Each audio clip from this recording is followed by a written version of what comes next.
കുറച്ച് time spend ചെയ്യാൻ വേണ്ടിയിട്ടാണ് ട്രെയിനിലേക്ക്.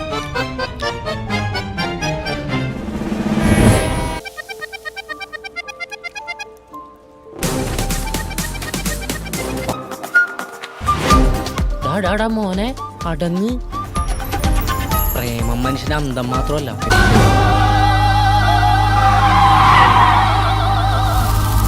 টিচারের মন সময়টা অবশ্য একটু পেছনে 2022 সাল।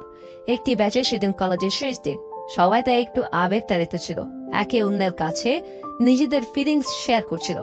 এর মধ্যে এক সচিন নামের ছেলেকে দেখতে পায় যে অঞ্জলি নামের একটি মেয়েকে আজ ভালোবাসার কথা বলবে বলে ঠিক করেছে, কিন্তু বলার সাহস পাচ্ছিল না। শেষে হালকা লাল পানি খেয়ে সাহস সঞ্চয় করে অঞ্জলির সামনে গিয়ে দাঁড়ায়। বেচারা সচিন প্রপোজ তো করে, কিন্তু মেয়ে মুখের উপর রিজেক্ট করে দেয়। এরপর সিন চলে যায় সচিনের বাড়িতে। মা বাবা আর বড় বোনের সাথে সচিন থাকে। ছোট পরিবার ঠিক আছে, কিন্তু ঠিক সুখী নয়। কয়েক বছর ধরে এক ঝগড়া রেস ধরে সচিনের বাবা আর মায়ের মধ্যে কথা বন্ধ। সচিনের বড় বোনের বিয়ের কথা চলছে, সেটা নিয়ে একটি মৃদু টেনশন বাড়ির বাতাস ভারী করে রেখেছে।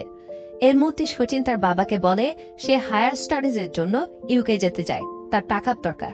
বাবা বলে তার কাছে যে টাকা আছে সেটা সচিনের বোনের বিয়ের জন্য রাখা আছে, সেই সাথে সচিনকে আরো কিছু করার কথা শুনিয়ে দেয়। এটা নিয়ে আবার সচিনের বাবা মায়ের ঝগড়া লাগে। হতাশ সচিন বলে তার টাকা নিয়ে কাউকে ভাবতে হবে না, সে নিজেই ম্যানেজ করে নিবে। তাই বলে সে বের হয়ে আসতে থাকে।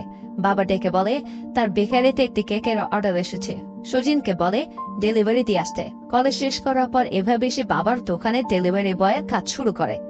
একদিন সচিনের কাছে কুরিয়ার আসে। দুই বন্ধু মিলে কুরিয়ারে গিয়ে দেখে তার বন্ধুর ভিসা লেগে গিয়েছে, কিন্তু পর্যাপ্ত ব্যাংক ব্যালেন্স না থাকায় সচিনের ভিসা রিজেক্ট হয়ে গিয়েছে। এত রিজেকশন নিয়ে সচিন আরো হতাশ হয়ে যায়। তার বন্ধু বলে চাপ নিস না, 6 মাস পর আবার অ্যাপ্লাই করিস। তখন সচিনের বাবার ফোন আসে। বাবা বলে একটা পার্টির জন্য আইসক্রিমের অর্ডার এসেছে। সচিন আইসক্রিম নিয়ে যায়। কলিং বেল চাপলে এক ছেলে বেরিয়ে আসে। দুজনেই অবাক হয়ে যায়। এই ছিল তো সচিনের স্কুল ফ্রেন্ড অমল। অমলও দারুণ খুশি হয় পুরনো বন্ধুকে পেয়ে। সচিনকে ভেতরে নিয়ে যায় অমল। পার্টি শেষ করার পর দুজনেই গল্প করতে বসে। অমল সচিনের হালচাল জিজ্ঞাসা করলে সচিন সব বলতে শুরু করে। ফ্যামিলি ক্রাইসিস, লাভ ক্রাইসিস, ভিসা রিজেকশন সবকিছুই বলে। আর বলে সে এখন তার ফ্যামিলি থেকে দূরে থাকতে চায়। এবার সচিন অমলের হালচাল জিজ্ঞাসা করে। অমল বলে পরীক্ষা শেষ করে সে গার্লফ্রেন্ডের শহরে চলে যাবে, তারপর একসাথে থাকবে। সচিন বলে তাহলে আমাকেও সাথে নে ভাই, আমিও দূরে চলে যেতে চাই। এরপর রাতের বেলা সচিন যখন তাদের বেকারিতে দোকানে বসেছিল, তখন সেখানে অমল আসে বাইক নিয়ে। এসে বলে আমি পরীক্ষার প্রস্তুতির জন্য হায়দ্রাবাদ যাচ্ছি, তুই যদি বাড়ি ছাড়তে যাস তো এখনই সুযোগ, চল আমার সাথে, ওখানে তোর ভালো একটি জবও হয়ে যেতে পারে। বেশি না ভেবে সচিনও উঠে পড়ে বাইকে। এরপর আমরা রেনু নামের এক মেয়েকে দেখি। আজকে হচ্ছে তার ফার্স্ট ডে। তার টিমের সবাই তার সাথে পরিচিত হয়। সবাই দারুণ ভাবে ওয়েলকাম করে রেনুকে। সেখানেই রেনু জানতে পারে তার টিমে আদি নামের এক ছেলে আছে যে কিনা সব কাজে পারফেক্ট। এরপর রেনু তার কলিগ কৃতিকার ফ্ল্যাটে ওঠে। সেখানে নিহারিকা নামে এক মেয়ে থাকে, সে আবার হালকা নেশা পানীয় করে। ওদিকে সচিন আর অমল হায়দ্রাবাদ চলে আসে। সেখানে আগে থেকেই অমল একটি বাসা ঠিক করে রেখেছিল, কিন্তু রুমে গিয়ে দেখা গেল সেখানে একটি মাত্র সিঙ্গেল বেড। তখন দুজনেই মিলে সিদ্ধান্ত নেয় সপ্তাহে 3 দিন অমল আর 3 দিন সচিন বেড়ে থাকবে। এরপর একদিকে রেনু অফিসে ব্যস্ত সময় কাটায় আর সচিন কোচিং এ বোরিং সময় কাটায়। আসলে কোচিং করা তো সচিনের উদ্দেশ্য ছিল না, ও শুধু বাড়ি থেকে বের হয়ে আসতে চেয়েছিল। তো এক রাতে কৃতিকা, নিহারিকা আর রেনু মিলে ছাদে আড্ডা দিচ্ছিল। রেনু বলে ওঠে হোয়াটসঅ্যাপে একটি জাতের ছেলেও নেই, সবগুলোকে ডিলিট করে দেবো। কৃতিকা বলে যে কোয়ালিটির ছেলে তুমি যাচ্ছ সেটা পাওয়া তো মুশকিল দেবন। রেনু বলে কি আর চেয়েছি, একটা ভালো ক্যারেক্টার আর মোটামুটি ভালো একটি জব। মাঝখানে বিয়ার গেলতে থাকা নিহারিকা বলে ওঠে ওয়েট, এই বিয়ারের ক্যান আমি নিজে ফেলবো, এরা যে ছেলের উপর বলবে তার সাথে রেনুর বিয়ে দেবো। বোতল তো ভালো, কিন্তু গিয়ে পরে এক বুড়া বাটার উপর। বুড়োটা নিচ থেকে চেঁচিয়ে উঠলে রেনুরা ছাদ থেকে দৌড়ে চলে যায়। এইদিকে সচিন আছে অন্য পাড়ায়। এক হাতে রুটিন অনুযায়ী সে আজ ফ্লোরে শুয়েছে, অন্যদিকে খাটে আরাম করে শুয়ে রাত ভর প্রেমিকার সাথে ফোনে রোমান্টিক গল্প করছে অমল। এই গল্পের জ্বালায় সারা রাত ভালো ঘুমাতে পারেনি সচিন। রাতের ঘুম পুষিয়ে নিতে বেচারা কোচিং ক্লাসের মধ্যে ঘুমিয়ে পড়ে। স্যারও তাকে ঘুম থেকে ডেকে তুলে সসম্মানে ক্লাস থেকে বের করে দেয়। কোচিং শেষে অমলের সাথে দেখা হলে সচিন বলে তার এখানে ভালো লাগছে না, তামিলনাড়ুতে তার অন্য এক বন্ধু আছে, সে ভাবছে তার ওখানে গিয়ে কিছু একটা ট্রাই করবে। অমল বলে এভাবে শহর চেঞ্জ করে করে কিছু হবে না, আগে নিজের একটি গোল ঠিক করতে হবে, তারপর মুভ করতে হবে। তখনই সেখানে তাদের কোচিং এ টিচার চলে আসে। তখন আমরা বুঝতে পারি এই দুই ছাত্রের সাথে মাস্টার মশাইয়ের আলাদা একটা ঘনিষ্ঠতা আছে। এজন্য মাস্টার মশাই তার বিয়েতে এই দুইজনকে ইনভাইট করেন। সচিন আর অমল দুজনে খুশি মনে রাজি হয়ে যায়, কিন্তু সমস্যা হলো বিয়ের ইভেন্ট বেস ডোরে। অমল বলে সমস্যা নেই, তার এক কাজিনের গাড়ি সে ম্যানেজ করে নিতে পারবে। ওদিকে রেনুর অফিসে আড্ডা চলছিল, সেখানে তার একটি গেম খেলে। সেখানে এক কলিগ রেনুকে বলে, যদি সুযোগ পাও তাহলে টিম থেকে কাকে খুন করবে, কাকে বিয়ে করবে আর কাকে ভাই বানাবে। রেনু বলে সে তাহলে আদিকে বিয়ে করত। এইসব পেছনে বসে আদি শুনছিল, সেখানে কোনো রিয়াকশন না দিল। ওয়াশরুমে ঢুকে সে নাচতে থাকে। তার মানে আদি রেনুকে প্রথম থেকে পছন্দ করে ফেলেছে। এখন থেকে সে রেনুর সামনে আরো পারফেক্ট থাকা ট্রাই করতে থাকে। টিমের সবাই তাদের এক কলিগের বিয়েতে যাবে, সেখানে কি পারফর্ম করা যায় ভাবতে গিয়ে আদি আর রেনুকে লিড রোলে রেখে তারা পারফরমেন্স ঠিক করে। পরদিন তারা বিয়েতে যায়। বিয়ে বাড়িতে সবাই দারুণ টাইম পাস করছিল। কনের দাদা আদিকে একটি স্ট্যাচুর সাথে পরিচয় করে দিয়ে বলে যে এটা তার দাদার আমলে তৈরি করা। তখন সচিন আর অমল গাড়ি নিয়ে ঢোকে, কিন্তু সচিন ব্রেকের জায়গায় এক্সেলারেটর দেয় চাপ। গাড়ি গিয়ে সোজা স্ট্যাচুকে ধাক্কা দেয়, আর স্ট্যাচু ধাক্কা দেয় আদিকে। আদি নিচে পড়ে যায় আর উপরে পড়ে স্ট্যাচু। সচিন তড়িঘড়ি করে গাড়ি থেকে নেমে আসে। আদি ব্যথা তো খুব বেশি পায়নি, কিন্তু ইজ্জতের তো ফালুদা, সে চড়ে যায় সচিনের ওপর। সচিনও বোঝানোর চেষ্টা করে। এরই মধ্যে রেনু চলে আসে আর ক্যাচালে অংশ নেয়। এই ক্যাচালের ফাঁকে সচিন রেনুকে দেখে ফ্ল্যাট হয়ে যায়। গাড়ির অ্যাক্সিডেন্টের থেকে বিষয়টা মনের অ্যাক্সিডেন্টে গড়ায়। তখনই ওদের স্যার ঘটনাস্থলে চলে আসে আর সবাই দেখে আরে এরা তো বরের বন্ধু। তখন সবাই ঝামেলা না বাড়িয়ে সচিন আর অমলকে যেতে দেয়। বিয়ের প্রোগ্রাম শুরু হয়ে যায়। সচিন বারবার রেনুকে ঘুরে ঘুরে দেখতে থাকে। অমলকে বলে, আমি তো এই রেনু মেয়েটার প্রেমে পড়ে গিয়েছি রে। একটু পরে রেনুদের পারফরমেন্স শুরু হলে রেনু আর আদি বেশ ছুটিয়ে কাপড় ডান্স তোলে। অমল বলে, দেখে তো মনে হচ্ছে এই ছেলে বয়ফ্রেন্ড। সচিন বলে, এইভাবে বলিস না ভাই, মাত্রই স্বপ্ন দেখা শুরু করেছে। ডান্স শেষ করে আদি আর রেনু ওদের সামনের সারিতেই বসে। এবার সচিন রেনুকে শুনিয়ে শুনিয়ে পেছন থেকে জোকস বলতে শুরু করে। জোকস শুনে রেনু হাসতে থাকে। আদির এবার মাথা গরম হয়, সে কি তাহলে সচিনের কাছে হেরে যাচ্ছে? আদি এবার লুকিয়ে ফোন বের করে গুগল করে কিছু জোকস পড়ে শোনায়, কিন্তু রেনু এসব জোকসে হাসে না, কারণ এগুলো অনেক পুরনো জোকস। আদির মাথা আরো গরম হয় আর সে রাগ করে উঠে চলে যায়। এরপর খানা পিনা শেষ হলে রেনু কৃতিকার সাথে বসে গল্প করছিল।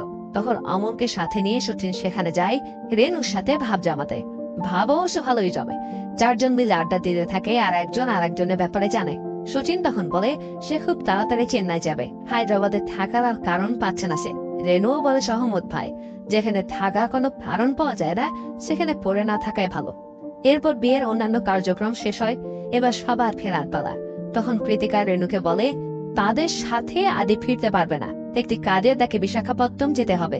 এখন টেনশন হলো কৃতিকা রেনু কার সাথে হায়দ্রাবাদ ফিরে যাবে। ওদিকে সচিন আর অমল তাদের গাড়ি নিয়ে বের হয়। গাড়ি স্টার্ট করার আগে দেখতে পায় সচিনের খুব মন খারাপ, কারণ সে রেনুর সাথে খুব বেশি সময় কাটাতে পারেনি। তখন এই রেনু আর কৃতিকা চলে আসে। কৃতিকা তাদের সমস্যাটা বলার পর বলে, তোমরা কি আমাদের হায়দ্রাবাদ পর্যন্ত লিফট দিতে পারবে? এখন আপনারাই ভাবুন দর্শক, এই কাঠফাটা গরমে যদি মেঘনা চাইতে আপনি বৃষ্টির দেখা পান তো কেমন লাগবে। তেমন লাগছিল সচিন আর অমলের। খুশিতে গদগদ হয়ে তারা রেনু আর কৃতিকাকে গাড়িতে বসিয়ে রওনা দেয়। পুরো যাত্রা পথে তারা অনেক মজা করে। এক জার্নিতে সবাই সবার ভালো বন্ধু হয়ে যায়। হায়দ্রাবাদ পৌঁছে নেমে যাবার আগে সবাই নিজেদের ফোন নাম্বারও এক্সচেঞ্জ করে নেয়। সচিন অমলকে বলে সে আর হায়দ্রাবাদ ছেড়ে যাবে না, তার এখানে থেকে যাওয়ার কারণ সে পেয়ে গিয়েছে। রুমে গিয়ে সচিন অমলকে বলে এসব কোচিং আর আমার ভাল লাগছে না, তুই তোর এখানকার আন্টিকে বলে আমার একটা জব নিয়ে দে, এই বাসাতে আর থাকা যাবে না। রেনু বলেছিল তার এরিয়াতে ব্যাচেলর থাকার মতো ভালোবাসা আছে, আমরা ওইদিকে উঠবো। পরদিন অমল তার আন্টির সাথে কথা বলে সচিনকে চাকরি ম্যানেজ করে দেয়। আর কৃতিকাকে টেস্ট করে জিজ্ঞাসা করে তাদের এরিয়ায় কোনো বাসা আছে কিনা। কৃতিকা অমলকে একটি বাসার অ্যাড্রেস পাঠিয়ে দেয়। তখনই আদি অফিসে আসে। সেই সেফটির জন্য অফিসের মেয়েদের পিপাস পে গিফট করে। ওদিকে অমল ও সচিন নতুন বাসায় ওঠে। তারপর কৃতিকাকে থ্যাঙ্কস দেওয়ার জন্য ফোন করে। তখন তারা জানতে পারে তাদের বাসা একদম কাছাকাছি, চাইলে জানলা থেকে দেখা সম্ভব। তখন অমল তাদের চায়ের দাওয়াত দেয়।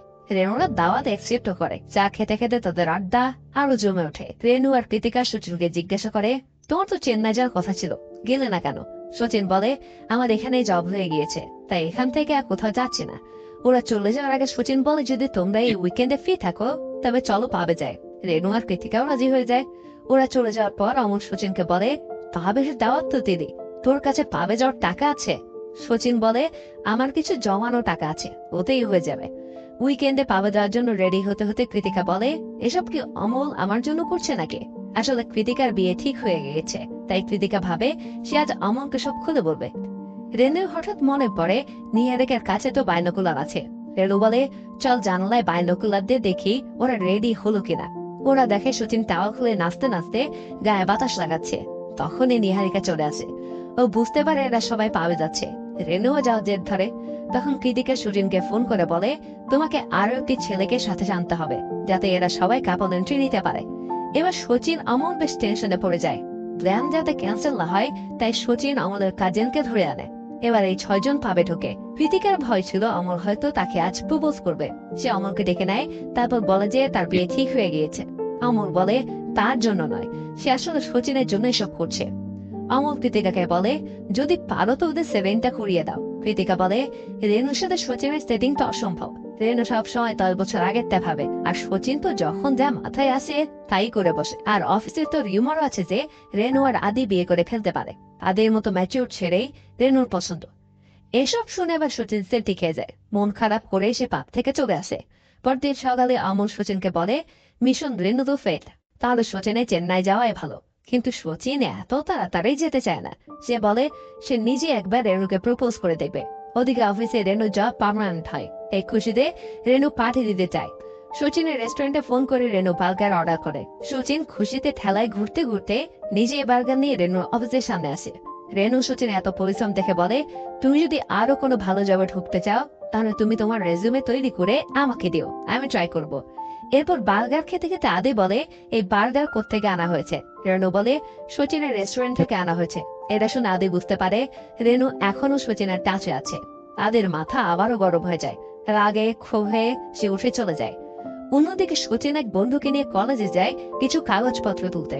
তখন সেই বন্ধুকে সচিন গল্প দিতে থাকে যে তার একটা গার্লফ্রেন্ড হয়েছে, দেখতেও সেই, আর বড় কোম্পানিতে জব করে। গল্প দিতে দিতে ফোনে দেখে রেনু ট্রাভেলিং স্ট্যাটাস দিয়েছে। তখন রেনুকে ফোন করে জিজ্ঞাসা করে সে কোথায় যাচ্ছে। রেনু বলে বাবা মায়ের কাছে যাচ্ছে।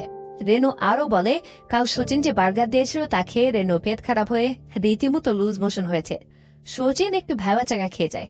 রেনুকে জিজ্ঞাসা করে সে এখন কোথায় আছে। লোকেশন শুনে সচিন স্থানীয় এক বুড়িকে দিয়ে কিছু আয়ুর্বেদ ওষুধ বানিয়ে রেনু নেক্সট স্টেশনের দিকে রওনা দেয়। প্ল্যাটফর্ম হয়ে দৌড়াতে গিয়ে সচিন পিছলে পড়ে যায়। তার ফোনের ডিসপ্লেটাও ভেঙে যায়। তবুও সে রেনুকে আয়ুর্বেদ ওষুধটা দেয়। ট্রেন ছেড়ে দেয় বলে রেনু আর দাঁড়াতে পারে না। ট্রেনে উঠে রেনু সচিনকে কল দেয়। রেনু জিজ্ঞাসা করে, তুমি বাসার দিকে রওনা হয়েছে কিনা। সচিন বলে, আমি তো তোমার ট্রেনে উঠে পড়েছি, ভাবলাম আমিও গ্রামের বাড়ি থেকে ঘুরে আসি। রেনু বলে, নেক্সট স্টেশনে তুমি আমার কামরায় চলে এসো। পরের স্টেশনে সচিন রেনুর কামরায় আসে। তখন আদি রেনুকে ভিডিও কল দেয়। রেনুর পাশে সচিনকে দেখে আদি আবারও রেগে যায়। সে রেনুকে বলে সচিনকে দূরে রাখতে, কিন্তু রেনু আদির কথায় পাত্তা দেয় না। আদি আরো রেগে মেগে ফোন কেটে দেয়। বেচারা আদি রাখতে রাখতে তার স্ক্রিন টাইম শেষ। এরপর রেনু আয়ুর্বেদ ওষুধটা খেয়ে নেয়। সচিন বলে, হাজার হোক আদি তোমার বয়ফ্রেন্ড, ওর সাথে এভাবে কথা বলা ঠিক না। রেনু বলে, বয়ফ্রেন্ড না, আদি ওর শুধু ভালো একটি বন্ধু। এটা শুনে মনে লাড্ডু ফোটে সচিনের। রেনু ঘুম পেয়ে গেলে সে শুয়ে পড়ে। সচিন তখন রেনুকে তার মনে সব কথা বলতে থাকে। বলে, আমি তোমাকে অনেক ভালোবাসি, এজন্য ট্রেনে উঠেছি। তোমার সামনে এসে বলার সাহস নেই আমার, তাই এখন বলছি। এরপর সচিনের স্টেশন চলে আসে। সচিন নেমে যাওয়ার আগে রেলু বলে সামনে তার বার্থডে। সচিনকে ইনভাইট করে বলে, তুমি অবশ্যই আসবে। সচিন আসবে বলে নেমে যায়। সচিন যে ওষুধ দিয়েছিল তাতে রেনু সুস্থ হয়ে ওঠে। রেনু সচিনকে থ্যাঙ্কস দিয়ে টেক্সট করে। এভাবে তাদের যোগাযোগ আরো বেড়ে যায়। ইনবক্সে নিজেদের ছবিও শেয়ার করতে থাকে তারা। এবার বসে যায় রেনুও হয়তো সচিনকে পছন্দ করতেই শুরু করেছে। কিছুদিন পর সচিন অমলকে নিয়ে রেনুর বার্থডে পার্টিতে যায়। যাওয়ার পর অমলকে নতুন ফোন দেখিয়ে বলে, আমার ফোন ভেঙে গিয়েছে, এজন্য রেনু আমাকে ফোন দিয়েছে। তো পার্টিতে গিয়ে দেখা যায় আদি সেখানে আগে থেকেই হাজির। আর রেনুর বাবা মাও এসেছে হায়দ্রাবাদ ঘুরতে। আদি সেখানে রেনুর বাবা মাকে ইমপ্রেস করতে উঠে পড়া লাগে। ওদিকে সচিন রেনুকে একটি গিফট দেয়, সেটা আবার বেশ পছন্দ করে রেনু। পরদিন অফিসের স্টাফদের নিয়ে রেনু আর তার বাবা মা হায়দ্রাবাদ ঘুরতে বের হয়। রেনু সেখানে সচিনদেরও ডেকে নেয়। আর বুঝতেই তো পারছেন আদি ব্রো এবারও খেপে টেপে একাকার। যদিও সচিনেরা খুব এনজয় করে ঘুরতে থাকে। এরপর একদিন সচিনের সাথে বসে রেনু সচিনের রেজুমে তৈরি করছিল। সচিন এবার রেনুকে মনের কথা বলে দেয় যে সে রেনুকে অনেক ভালোবাসে। প্রথমে তো রেনু ভাবে সচিন মজা করছে, কিন্তু সচিনের চেহারা দেখে রেনু বুঝে ফেলে ঘটনা সিরিয়াস। সচিন বলে, তুমি আমাকে এত কেয়ার করো, আমার ভালো মন্দ নিয়ে ভাবো, আমার মনে হয় তুমি আমাকে পছন্দ করো। রেনু সচিনকে বলে সে সচিনকে শুধু ভালো বন্ধু বলেই ভাবে। এর বেশি কিছু নয়। এই শুনে মন ভেঙে যায় সচিনে। ও উঠে চলে যায়। রেনু বাসায় ফিরলে কৃতিকা তাকে বলে তাকে এই বাসা ছেড়ে দিতে হবে। বেঙ্গালুরুতে তার হবু স্বামীর সাথে তাকে সেটেল হতে হবে। এবার রেনু মন খারাপ করে ফেলে। তার বেস্ট ফ্রেন্ডও তাকে ছেড়ে চলে যাচ্ছে।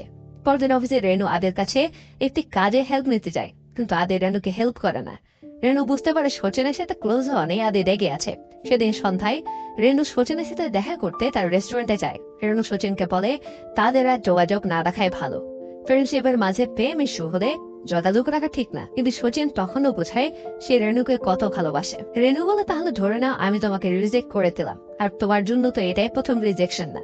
শেষের কথাটা শুনে সচিন একটু বেশি কষ্ট পায়। সে রেনুর ফোন রেনুকে ফেরত দিয়ে ওখান থেকে চলে যায়। রুমে এসে সচিন খুব কান্নাকাটি করে। পরদিন রেনু সচিনের বাসায় আসে সচিনের ফোন ফিরিয়ে দিতে, কিন্তু আমল বলে সচিন তো সকালে চেন্নাই চলে গিয়েছে, তুমি ওর রিয়াকশন নিয়ে খোঁচা দিয়েছো, এটাও নিতে পারেনি। চেন্নাই গিয়ে একটি মোটামুটি কাজ জোগাড় করে সচিন ব্যস্ত হয়ে পড়ে। এদিকে রেনু কাজে ব্যস্ত থাকলেও মনোযোগ রাখতে পারে না, একা একা মনে হয় নিজেকে। সে সচিনকে কল করলেও সচিন কল রিসিভ করে না। এর মধ্যে কৃতিকার বিয়ের তারিখও ঠিক হয়। সে রেনুর পাশাপাশি সচিন আর অমলকেও ইনভাইট করে। সচিন আর অমল পার্টিতে গেলে রেনু ওদের দেখতে পায়। রেনু কাছে গিয়ে সচিনের হালচাল জিজ্ঞাসা করে। সচিন বলে তার ইউকে ভিসা লেগে গিয়েছে, সে খুব শীঘ্রই ইউকে চলে যাবে। এটা শুনে রেনু মুখ ভার হয়ে যায়। রেনু জিজ্ঞাসা করে তার কল কেন রিসিভ করে না সচিন। সচিন বলে তুমি তো বলছো আমাদের মধ্যে আর কথা হওয়া উচিত নয়। আদিও পার্টিতে ছিল। আদি সচিন আর অমল মিলে রেনুকে নিয়ে কথা বলতে থাকে। সচিন এক পর্যায়ে আদিকে বলে তুমিও খুব বেশি স্বপ্ন দেখো না, রেনু তোমাকেও ভালোবাসে না। আদি ব্রো আবারও খেপে যায়। বড়সড় একটি ঝগড়া লেগে যায়। চলে যাওয়ার আগে আদে বলে সে প্রতিশোধ অবশ্যই নেবে। এদিকে সচিন আর অমল লাল পানিতে গলা ডুবিয়ে ওখানেই শুয়ে পড়ে। রেনু ওখানে এসে সচিনকে তুলতে চায়, কিন্তু কৃতিকা এসে রেনুকে নিয়ে যায়। পরদিন অমল সচিনকে এয়ারপোর্টে দিয়ে আসতে বের হয়। তখন রেনুকে সাথে নিয়ে কৃতিকা এসে বলে আমরাও কি যেতে পারি। ওদের সাথে নেয় অমল। পেছন পেছন আদে একটি গোয়েন্দা বাহিনী নিয়ে তাদের ফলো করতে থাকে। সে আগে প্ল্যান করেছিল এয়ারপোর্টে যাওয়ার আগে সে সচিন আর আদিকে সাইজ করবে। গাড়িতে বসে রেনু সচিনকে জিজ্ঞাসা করে তুমি ইউকে যেতে চাও কেন, আমি চাই তুমি এখানেই থাকো। তখন অমল খেয়াল করে একটা কার অনেকক্ষণ থেকে তাদের ফলো করছে। অমল গাড়ির গতি বাড়িয়ে দেয়। পেছনের গাড়িও গতি বাড়িয়ে তাদের ধরতে আসে। শ্বাসরুদ্ধ করে এই মোমেন্টে রেনু চিৎকার করে বলতে থাকে সে সচিনকে ভালোবেসে ফেলেছে। সচিনের কেয়ার করতে তার ভালো লাগে। সচিনের সাথে কথা না বলে সে থাকতে পারে না। এর মধ্যে পেছনে গাড়ি এসে তাদের ব্যারিকেড দিয়ে ফেলে। আদি আর গুন্ডারা যখন সচিন অমলের উপর অ্যাটাক করে তখনই রেনু তাদের উপর পিপার স্প্রে মেরে দেয়। যে পিপার স্প্রে আদি রেনুকে গিফট করেছিল সেটাই আজ তার উপর স্প্রে হলো। বাকি গুন্ডারা ধরাধরি করে আদিকে গাড়িতে তোলে। সচিন এয়ারপোর্টে পৌঁছে যায়। চলে যাওয়ার আগে সচিন রেনুকে বলে সে এখনো রেনুকেই ভালোবাসে। রেনু বলে আমি তোমার ইউকে যাওয়া আটকাবো না, তোমার ফিরে আসা পর্যন্ত অপেক্ষা করব। সেই পর্যন্ত আমরা লং ডিস্টেন্স রিলেশন মেনটেন করব। তুমি শুধু আমাকে ভালোবাসতেই হবে। সচিন রেনুকে ভালোবাসি বলে জড়িয়ে ধরে। তারপর ক্যারিয়ার বানাতে ইউকে চলে যায়।